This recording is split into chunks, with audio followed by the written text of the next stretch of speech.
ഈശോ മിശിഹായ്ക്ക് സ്തുതിയായിരിക്കട്ടെ. ഈശോയുടെ കുഞ്ഞുമക്കൾക്ക് എല്ലാവർക്കും സന്തോഷല്ലേ?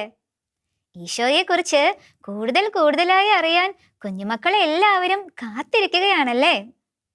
നമുക്ക് ഒരു കൊച്ചു പ്രാർത്ഥനയോടെ ഇന്നത്തെ ക്ലാസ് ആരംഭിക്കാം. പിതാവും പുത്രനും പരിശുദ്ധാത്മാവുമായ ത്രിയേക ദൈവമേ, ജ്ഞാനത്തിലും പ്രായത്തിലും വളർന്ന ഉണ്ണീശോയെ പോലെ വിശുദ്ധരായി ജീവിക്കുവാൻ ഞങ്ങളുടെ ആത്മാവിന് കൃപകളും ശരീരത്തിന് വിശുദ്ധിയും മനസ്സിന് വിവേകവും ബുദ്ധിക്ക് ജ്ഞാനവും നൽകി ഞങ്ങളെ അനുഗ്രഹിക്കണമേ.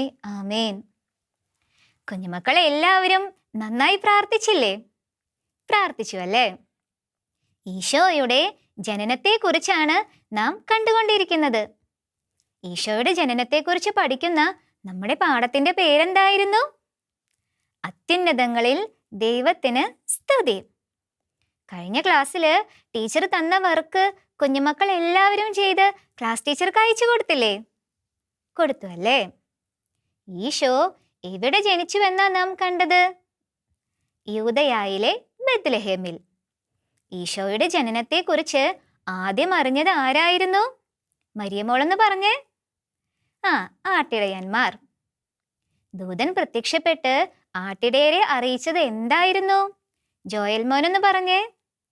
ഇതാ സകല ജനത്തിനും വേണ്ടിയുള്ള വലിയ സന്തോഷത്തിന്റെ സദ്വാർത്ത. ദാവീദിന്റെ പട്ടണത്തിൽ നിങ്ങൾക്കായി ഒരു രക്ഷകൻ, കർത്താവായ ക്രിസ്തു ഇന്ന് ജനിച്ചിരിക്കുന്നു. ഈശോയുടെ ജനനത്തെക്കുറിച്ച് അറിഞ്ഞപ്പോൾ ആട്ടിടയരെന്താ ചെയ്തത്?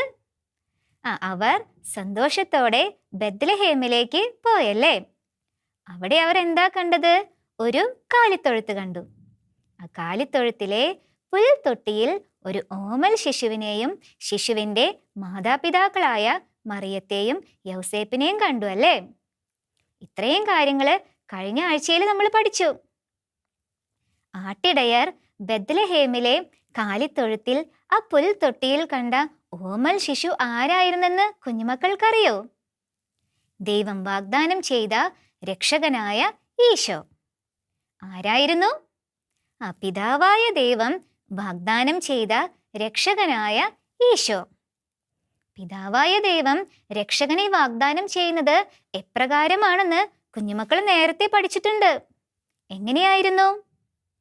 ആദ്യ മാതാപിതാക്കളായ ആദവും ഹൗവയും സാത്താന്റെ പ്രേരണയനുസരിച്ച് ദൈവകൽപ്പന ലംഘിച്ച് പാപം ചെയ്ത് ദൈവത്തിൽ നിന്ന് അകന്നു അല്ലേ? അവർ തന്നിൽ നിന്ന് അകന്നപ്പോൾ ദൈവം വേദനിച്ചു, അവരെ ശിക്ഷിച്ചു. എങ്കിലും അവരോട് കരുണ തോന്നി ഒരു രക്ഷകനെ വാഗ്ദാനം ചെയ്തു.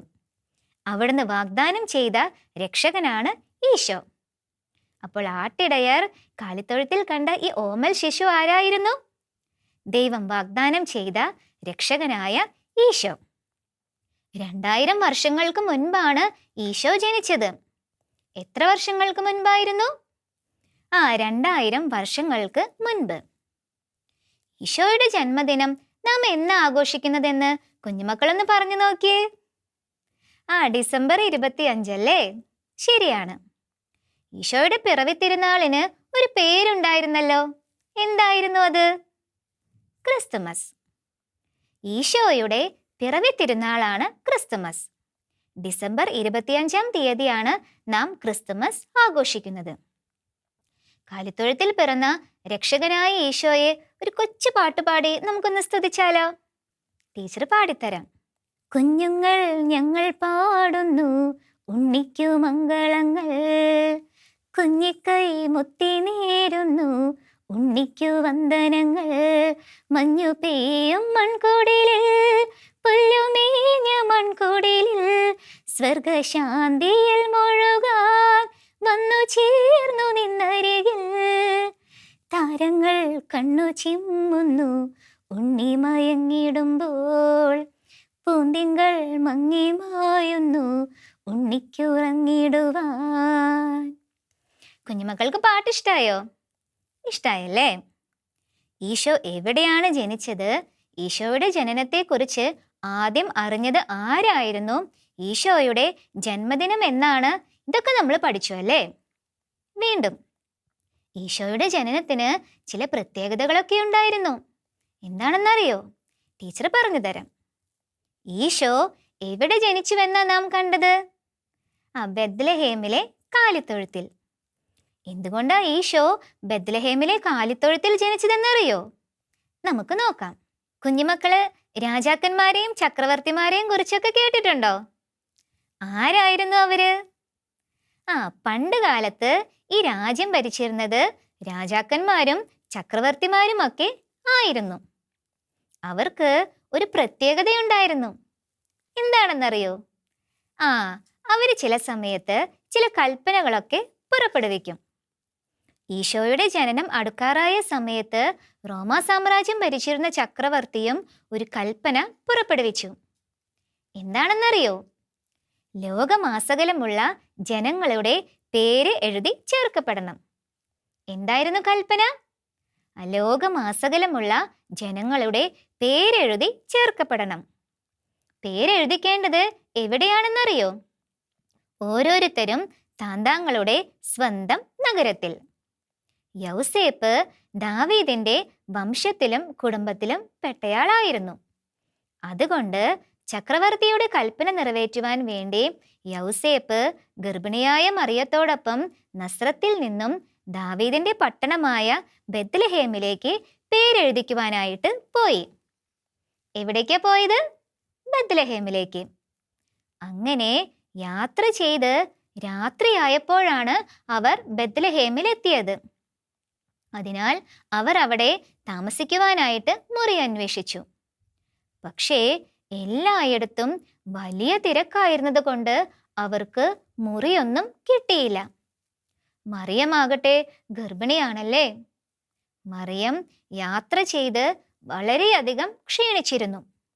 അവസാനം അവർക്ക് ഒരു കാലിത്തൊഴുത്താണ് കിട്ടിയത്. അവർ ആ കാലിത്തൊഴുത്തിൽ താമസിച്ചു. ആ രാത്രിയിലാണ് ഈശോ ജനിച്ചത്. എന്തുകൊണ്ടാ ഈശോ ബെത്ലഹേമിലെ കാലിത്തൊഴുത്തിൽ പിറന്നതെന്ന് കുഞ്ഞുമക്കൾക്ക് മനസ്സിലായില്ലേ? നോക്കിയ മക്കളെ, ലോകരക്ഷകനായ ഈശോ ജനിച്ചത് ബെത്ലഹേമിലെ കാലിത്തൊഴുത്തിലാണ്. ഈശോ തൻ്റെ ജനനത്തിലൂടെ നമുക്ക് വിനയത്തിന്റെ മാതൃക നൽകി. അപ്പോൾ ഈശോയുടെ ജനനത്തിന്റെ പ്രത്യേകത എന്തായിരുന്നു? ഈശോ തൻ്റെ ജനനത്തിലൂടെ നമുക്ക് വിനയത്തിന്റെ മാതൃക നൽകി. നാമും ഈശോയെ പോലെ വിനയമുള്ളവരായി ജീവിക്കണം. ഈശോയുടെ ജനനം ആദ്യം അറിഞ്ഞത് ആരായിരുന്നു? വിനീതരായ ആട്ടിടയരായിരുന്നു അല്ലേ? ലോകരക്ഷകനായ ഈശോയെ കാണണമെങ്കിൽ നാമും ഈ ആട്ടിടയരെ പോലെ വിനീതരാകണം. കുഞ്ഞുമക്കൾക്ക് മനസ്സിലായില്ലേ? കാലിത്തൊഴുത്തിൽ ഉണ്ണീശോയ്ക്ക് കിടക്കാനായിട്ട് മെത്തയോ ഇടാനായിട്ട് കുഞ്ഞുടുപ്പോ ഒന്നും ഉണ്ടായിരുന്നില്ല. അതുകൊണ്ട് മാതാവ് എന്താ ചെയ്തതെന്നറിയോ? മറിയം ഈശോയെ പിള്ളക്കച്ച കൊണ്ട് പൊതിഞ്ഞ് ഒരു പുൽത്തൊട്ടിയിൽ കിടത്തി. എന്താ ചെയ്തത്? മറിയം ഈശോയെ പിള്ളക്കച്ചുകൾ കൊണ്ട് പൊതിഞ്ഞ് ഒരു പുൽത്തൊട്ടിയിൽ കിടത്തി. പാവം ഉണ്ണീശോ അല്ലേ? ആട്ടിടയന്മാർ കണ്ടത് പുൽത്തൊട്ടിയിൽ കിടക്കുന്ന ഈശോയെ ആയിരുന്നു. നമ്മൾ ക്രിസ്തുമസ് ആകുമ്പോൾ പള്ളിയിലും വീട്ടിലൊക്കെ പുൽക്കൂട് ഒരുക്കാറുണ്ടല്ലേ? ഉണ്ടാക്കാറില്ലേ? അതെന്തിനു വേണ്ടിയാണെന്ന് കുഞ്ഞുമക്കൾ ആലോചിച്ചിട്ടുണ്ടോ? ഉണ്ണീശോ കാലിത്തൊഴുത്തിൽ പിറന്നതിൻ്റെ ഓർമ്മയ്ക്കായിട്ടാണ് ക്രിസ്തുമസിന് നാം പുൽക്കൂട് ഒരുക്കുന്നത്. എന്തിനു വേണ്ടിയാ? ഉണ്ണീശോ കാലിത്തൊഴുത്തിൽ പിറന്നതിൻ്റെ ഓർമ്മയ്ക്കായിട്ട്. ഈശോയുടെ ജനനത്തെക്കുറിച്ച് ഇതുവരെ എന്തൊക്കെയാ നമ്മൾ പഠിച്ചതെന്ന് നമുക്കൊന്ന് ഓർത്തു നോക്കാം. ഈശോ എവിടെ ജനിച്ചുവെന്നാ നാം കണ്ടത്? ബെത്ലഹേമിലെ കാലിത്തൊഴുത്തിൽ. ഈശോയുടെ ജനനത്തെക്കുറിച്ച് ആദ്യം അറിഞ്ഞത് ആരായിരുന്നു? ആട്ടിടയർ. ഈശോയുടെ ജനനത്തെക്കുറിച്ച് അറിഞ്ഞപ്പോൾ ആട്ടിടയർ എവിടേക്കാ പോയത്? ബെത്ലഹേമിലേക്ക്. ബെത്ലഹേമിലെ കാലിത്തൊഴുത്തിൽ പുൽത്തൊട്ടിയിൽ ആട്ടിടയർ കണ്ട ഓമൽ ശിശു ആരായിരുന്നു? രക്ഷകനായ ഈശോ. കുഞ്ഞുമക്കൾ എല്ലാവരും ക്ലാസ്സൊക്കെ നന്നായി ശ്രദ്ധിച്ചിട്ടുണ്ട്. ഇനി ടീച്ചർ നിങ്ങൾക്ക് ഒരു സുകൃത ജപം ചൊല്ലിത്തരാം. കുഞ്ഞുങ്ങളെല്ലാവരും അത് ഏറ്റുചൊല്ലണം. എൻ്റെ ഉണ്ണീശോയെ, ഞാൻ നിന്നെ സ്നേഹിക്കുന്നു. പഠിച്ചോ? നമ്മൾ കണ്ടു ഉണ്ണീശോയ്ക്ക് കിടക്കാനായിട്ട് മെത്തയൊന്നും ഇല്ലായിരുന്നു എന്നല്ലേ? ഉണ്ണീശോയ്ക്ക് കിടക്കാൻ നമുക്കൊരു പൂമെത്ത ഒരുക്കിയാലോ? നമ്മുടെ ടെക്സ്റ്റ് ബുക്കില് 36-ാമത്തെ പേജില് ഉണ്ണീശോയുടെ പൂമെത്തെ അലങ്കരിക്കുവാനായിട്ട് ഒരു പടം കൊടുത്തിട്ടുണ്ട്. കുഞ്ഞുമക്കൾ എല്ലാവരും വേഗം അതൊന്നെടുത്തേ. എടുത്തോ? അതിലെന്തൊക്കെയാ കാണുന്നത്? നടുവിൽ ഉണ്ണീശോയുണ്ടല്ലേ? ചുറ്റും കുറെ പൂക്കളൊക്കെയുണ്ട്. പക്ഷേ ആ പൂക്കൾക്കൊന്നും നിറമില്ല. കുഞ്ഞുമക്കൾ എന്ത് ചെയ്യണമെന്നറിയോ? ടീച്ചർ ചൊല്ലിത്തന്ന സുഹൃത ജപമില്ലേ? ആ സുഹൃത ജപം ഓരോ പ്രാവശ്യം ചൊല്ലുമ്പോഴും ഓരോ പൂവിന് നിറം കൊടുക്കണം. അങ്ങനെ സുഹൃത ജപം ചൊല്ലി എല്ലാ പൂക്കൾക്കും നിറം കൊടുത്ത് ഉണ്ണീശോയ്ക്ക് പൂമത്തെ ഒരുക്കി നമുക്ക് ഈശോയെ മഹത്വപ്പെടുത്താം. ഈശോയെ മഹത്വപ്പെടുത്താനായിട്ട് നമുക്ക് മറ്റൊരു കാര്യം കൂടെ ചെയ്താലോ? നമ്മുടെ പാഠത്തിന്റെ അവസാന ഭാഗത്ത് മാലാഖമാർ ദൈവത്തെ സ്തുതിച്ചുകൊണ്ട് പാടിയ പാട്ട് കൊടുത്തിട്ടുണ്ട്. ഏതായിരുന്നു അത്? അത്യുന്നതങ്ങളിൽ ദൈവത്തിന് മഹത്വം. കുഞ്ഞുമക്കൾ എല്ലാവരും മാലാഖമാരുടെ ഈ സ്തുതിഗീതം നിറം കൊടുത്ത് ആവർത്തിച്ച് എഴുതണം. ഇന്നത്തെ കുഞ്ഞുമക്കൾക്കുള്ള വർക്ക് ഇതാണ്. ഈശോയെ മഹത്വപ്പെടുത്താനായി നാം ചെയ്ത ഈ 2 കാര്യങ്ങളും ഫോട്ടോ എടുത്ത് നിങ്ങളുടെ ക്ലാസ് ടീച്ചർക്ക് അയച്ചു കൊടുക്കണം. ഈശോയെ മഹത്വപ്പെടുത്താനായി നാം ചെയ്ത ഈ കാര്യങ്ങൾ ഈ പാഠം പഠിച്ചു കഴിയുന്നതോടുകൂടി അവസാനിപ്പിക്കാനുള്ളതാണോ? ഒരിക്കലും അല്ല. കുഞ്ഞുമക്കള് കൊച്ചു കൊച്ചു പ്രാർത്ഥനകൾ ചൊല്ലിയും പാട്ടുപാടിയും സുഹൃതജപം ചൊല്ലിയും എപ്പോഴും ഈശോയെ മഹത്വപ്പെടുത്തണം. പിന്നെന്തൊക്കെയാ നമുക്ക് ചെയ്യാനായിട്ട് സാധിക്കുക? ഈശോയുടെ പിറവി തിരുനാളിന് നാം 25 നോമ്പ് എടുക്കാറുണ്ടല്ലേ? ആ സമയത്ത് കുഞ്ഞുമക്കളും കൊച്ചു കൊച്ചു ത്യാഗങ്ങളൊക്കെ ചെയ്യണം. എല്ലാവർക്കും വേണ്ടിയൊക്കെ പ്രാർത്ഥിക്കണം. കാലിത്തൊഴുത്തിൽ പിറന്ന ഉണ്ണീശോയെ എൻ്റെ ഹൃദയത്തിലും അങ്ങ് പിറക്കണമേ എന്ന് ഒരു കൊച്ചു പാട്ടിലൂടെ പ്രാർത്ഥിച്ചുകൊണ്ട് നമുക്ക് ഇന്നത്തെ ക്ലാസ് അവസാനിപ്പിക്കാം. ബേത്ലഹേം പുൽക്കൂട്ടിൽ പിറന്നതുപോലെ എന്നുള്ളിൽ വന്നു നീ വാണിടണേ. അന്നമ്മ പാടിയ താരാട്ടുപാട്ടും മാലാഖമാരുടെ സ്തുതിഗീതവും ഇന്നും മുഴങ്ങട്ടെ എൻ ഹൃദയേ. എൻ സ്നേഹമേ നീ എന്നിൽ വന്നിടണേ. ഈശോ മിശിഹായിക്ക് സ്തുതിയായിരിക്കട്ടെ.